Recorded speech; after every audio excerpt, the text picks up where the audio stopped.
multisync qui nous reste. Multisync, c'est pour synchroniser des ordinateurs entre eux. Multisync, on va le supprimer aussi. Multisync, on va le supprimer. Et on va supprimer MySQL.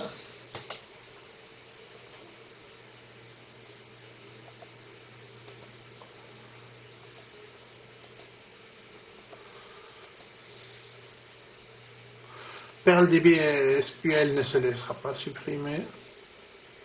Ah si, ah non, parce qu'il faut désinstaller à part mort, et ça c'est le antivirus de Linux, on ne veut pas le supprimer. rsizelog, c'est bon, ça on peut garder. MySQL, PostgreSQL.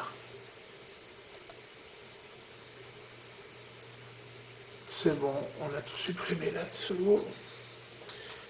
HSQLDB, c'est dangereux aussi, c'est aussi une base de données pour savoir.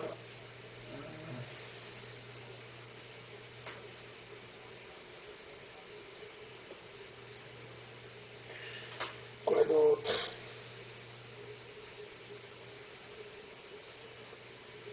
Serveur. Tout ce qui est serveur, on va supprimer encore. Serveur, on va voir s'il y a encore des choses. Ah, il y a encore un tas de choses, hein. Il faut voir si... Network Manager, c'est pas dangereux. Alsa Plugins, Apache. Apache, il faut supprimer. Apache, c'est pour faire des pages web. Donc, non, pour entretenir des serveurs web pour page web, des serveurs web pour page web. Et ça veut dire que ça transforme notre ordinateur en un serveur. C'est en un serveur web. Donc, c'est dangereux. Ça veut dire qu'il y a tout plein de gens qui peuvent passer à travers le port 80, le port du web, et installer et manipuler l'ordinateur à travers ce port. Donc, comme l'ordinateur sera un serveur, donc ça on veut pas. On veut que l'ordinateur reste un client et pas un serveur. On va désinstaller ça, Apache Prefork. Désinstaller. À part more utils, il faut garder bind utils. Regardez. Ah ouais, à part ça, au niveau DNS, il faut jamais supprimer un programme qui contient le mot DNS dedans. Ni le mot DNS, ni le mot DHCP. Il faut jamais supprimer ça, parce que ça crée des problèmes.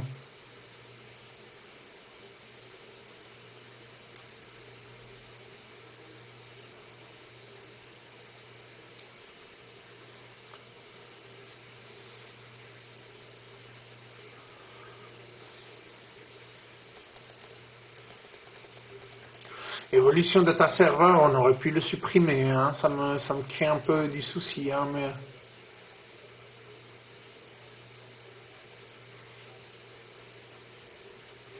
Allez, on le supprime. On le supprime. On ose le supprimer.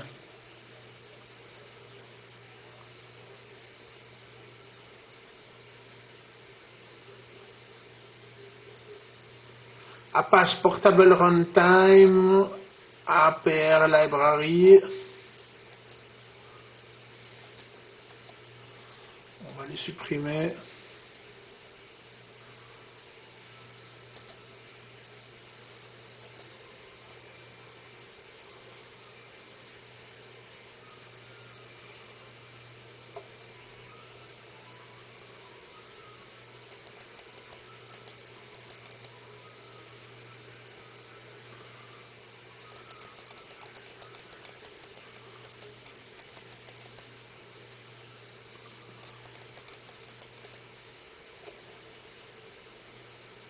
LibSQLite, on va voir si on peut les supprimer. On ne peut pas.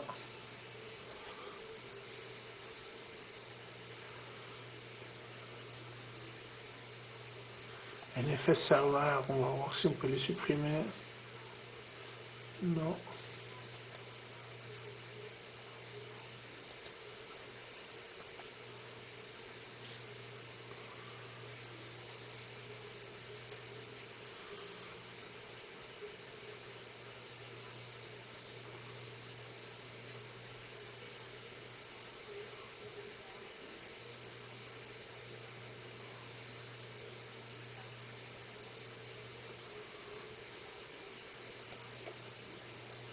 Tight VNC, on va voir si on peut les supprimer.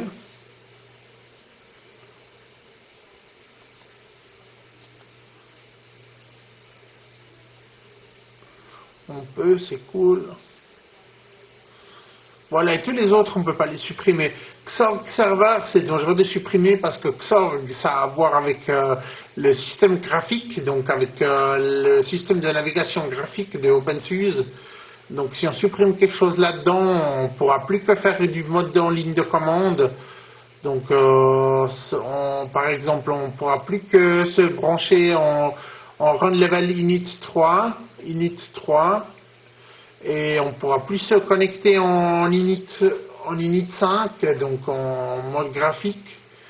Donc c'est dangereux, il vaut mieux pas supprimer.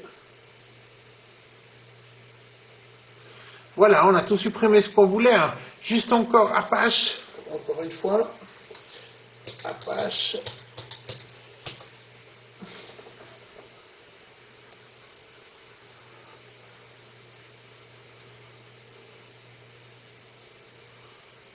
Apache a tout été désinstallé. Et PHP, puisqu'Apache fonctionne avec PHP 5. Wow.